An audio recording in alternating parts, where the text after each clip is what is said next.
Hello, here I am again. The title of the episode number 18 is Causalities. The letter of my wife, reaching me in Germany in the year 1983, cancelling all agreements we had, as well as our marriage, was taken not at all serious by me. I considered it rather a kind of diversion of attention, as I knew only too well the erratic and unpredictable nature of the outer human mental, governed mostly by patterns of the past and fits of irritation caused by impulses of the present. 17 September 2017,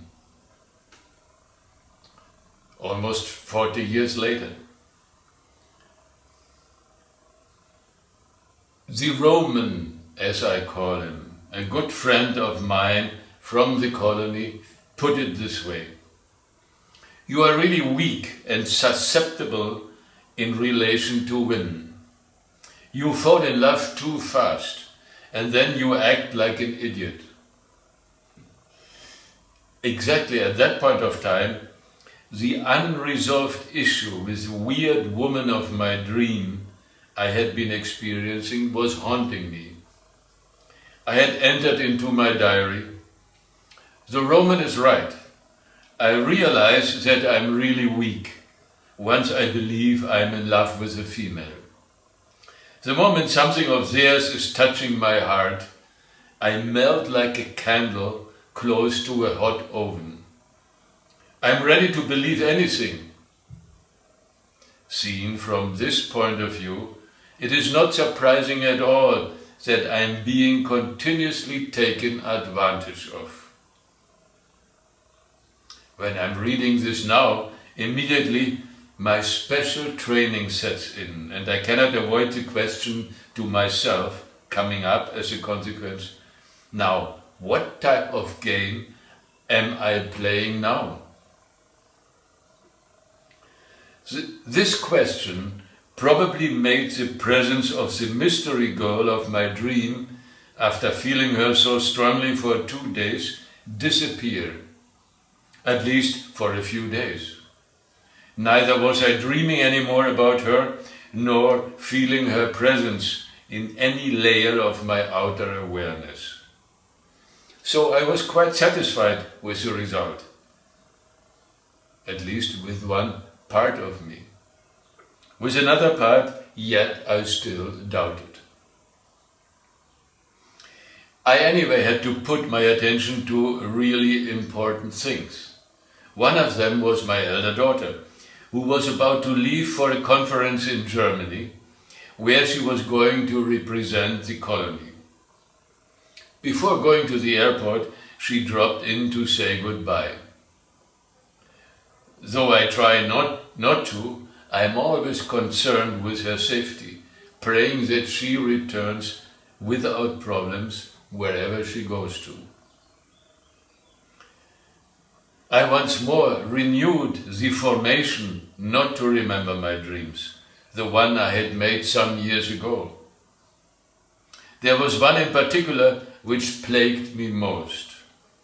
I was traveling extensively to all kinds of places and getting into continuous trouble with my luggage, having several suitcases and bags for which I have to keep on fighting, like that they were loaded correctly into planes, that porters really took them, that they were handled properly and not stolen, etc., etc.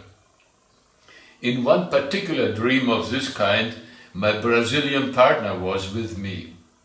Some of the luggage belonged to her. The final scene developed in a place that I identified as the house of my mother, the present house of my sister. But it looked different from the real existing one. I was standing in a courtyard looking up to the first floor of the house and there was a neighbor above a wall. There was a room with a window. At the window I could see the face of a man. He was staring at me, surprised as much as I was. The feeling was strong and the scene was real. But the man had the face of the present Russian president. There was an instant feeling of recognition. We knew each other well, and he even greeted me with a soft smile, saying something in Russian. Now, what is that? I do not want any of such things anymore. I really do need my attention badly for other real things. For instance, once more I have found E, my Brazilian partner, that there is no more possibility of the coming in of more money from my side, from my Indian sources. I would be lucky if I paid the Indian taxes of last year and keep the remaining due payments of this year as a backup for the taxes that were to come 4 months later. The money we have received as advance for the sales of this year already has been spent for the maintenance of the sitio and for paying our bills. So I told her that I would not sell any more 1 square inch of our property close to the colony. Besides, not wanting to sell any more lands, I now have reached one important objective of mine, to create a safe haven for both of my daughters, a manageable place of our own close to the colony that legally would belong to them, if they ever wanted to accept their ownership rights on it. So, as a consequence, there is no more money for Brazil coming from this source. But E, my partner in Brazil, in her response, is reacting in adverse ways I cannot really understand. 10th September 2017. I hurt a muscle of my right thigh below my hip during my exercises. Some silly negligence on my part, but in the evening I almost could not walk. In my dream at night, but in spite of my resistance to remember dreams, I was treated by a fierce elderly woman. She massaged the area that was hurt in such a rough way that I screamed and protested loudly. But she was not heeding this at all. In the morning, yet, the pain was much better. 1984. In that year, when I returned home from the trip to Germany, after having received the final parting letter from my wife, I had thrown my career once more, the third time, into the garbage bin. I was in a strange mood. I was about to walk out from a major project, again ruining a secure, reliable source of funds, and in doing so, I would put the financial security of my family at risk. So, during the flight back to India, I had a lot of stuff to think about. Because of the time difference coming from Europe, the landing in Madras was usually in the middle of the night. Immigration and the waiting for the luggage to be unloaded always took another hour, and one never left the airport below 4 in the morning, a kind of torture designed by circumstances. During the 3 hours taxi ride back to the colony, however, I continued to reconsider my situation. I again had chosen an unsafe path, leading into a dense fog, and all of it because of a strange inclination within my nature to realize something I had no proof of, that I might never reach, and this regardless of all consequences. The earthquake, my illness, The one of my daughter, with her miraculous recovery, had only been used as a means to make me aware that I needed something else. Below the surface, there was something lurking I could not grasp mentally, and that eluded my scrutiny, but I clearly could sense it. What was I to do now? Rejoin the colony and spend the rest of my life licking the boots of corrupt, incompetent politicians who were at the wrong place in the wrong movie, while wanting to be asked for alms like the sadhus of India did, clad in orange robes? Even this I would not have minded if this was the way I was to go. But it did not feel like. Their yoga included life, embracing the joy that had created this universe, while being involved in the transformation of the very same body which was said to be the major battlefield and space where most of the work was to be done. I felt my commitment to all of this to be absolute, but to find my right way into it obviously was not so easy. Once again I had chosen to set out on a path to the unknown. After the 2 hours taxi ride from Madras, while approaching the area where the colony was located, the atmosphere markedly changed. I had experienced it so often, but each time I sensed it again with delight. It was filled with joy and anticipation. I was entering their territory, regardless what was happening on the outside, whatever resistances were put up, and whatever errors were committed by all of us. This vibration, this presence formed realities that attracted people to come. Nowadays, thousands each week. They visited the ashram, they visited the colony. Most of them were Indians, but Westerners were coming also. The major magnet on the visible level inside the colony was her temple, whose inner room she had seen in a vision. It had been designed and constructed accordingly. The monument was called the Temple of the Divine Mother. It was a place for concentration, meditation and peace. No pictures and open prayers, nor any other ceremonies were allowed. Soon, on my way home, I reached the area where I was living for the last 25 years, where both of my children had been created and grown up. Until this last moment before arriving, I had pushed away the whole issue with my wife. I had not answered her letter, avoiding any harsh reaction from my side, both in my feelings and in my thinking. But I was hurt. Because of it, I needed to keep my mind as free and open as possible, not taking her statements too serious. I felt myself ready and willing to adjust to whatever she was minding and in whatever direction she would decide to move. When the car entered the road leading to my house, I woke up from my reveries. From outside, the place looked as usual in the night, dark and wild. There were no lights anywhere. I got out of the car in front of the gate to open it, while the taxi moved inside our compound.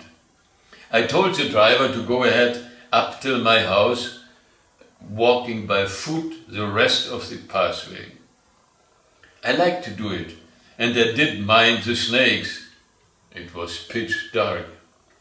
The driver already had turned the car and taken out my luggage. Using the searchlights of the car, I paid him, and he left. The house was as dark as the pathway. I took my flashlight, grabbed the suitcase and the carry-over bag, dragging them to the front of the door. My first shock came when I saw that it was open. I put the luggage slowly down and using the beam of the flashlight, I cautiously entered. There was no electricity. Moving the light beam from one end to the other, the first thing I noticed was that there was hardly any furniture left.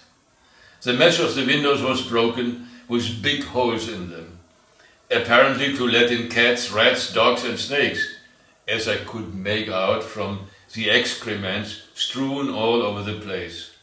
One cupboard was still there, with its broken kitchen items in front of it. Obviously, thieves had come, then the rats, and then the rest, whatever else. Everything was covered by a reddish-brown layer of soil used by the termites. They even had destroyed the wooden beams supporting the roof of the house. It was about to collapse. I still had a bed, though, as I discovered a little later in our old bedroom, with the open and destroyed mattress lying next to it. Opposite the bed was a steel cupboard standing in the middle of the room. They apparently had not succeeded to open it, as it was solid, the keys being with me. It contained important files and personal things. I sat down on the bed for a long time, reflecting. Now, once more, what are the created causalities for me?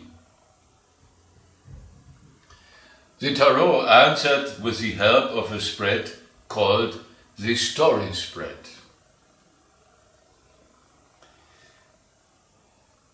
Position 1 had the meaning, the story I am involved in.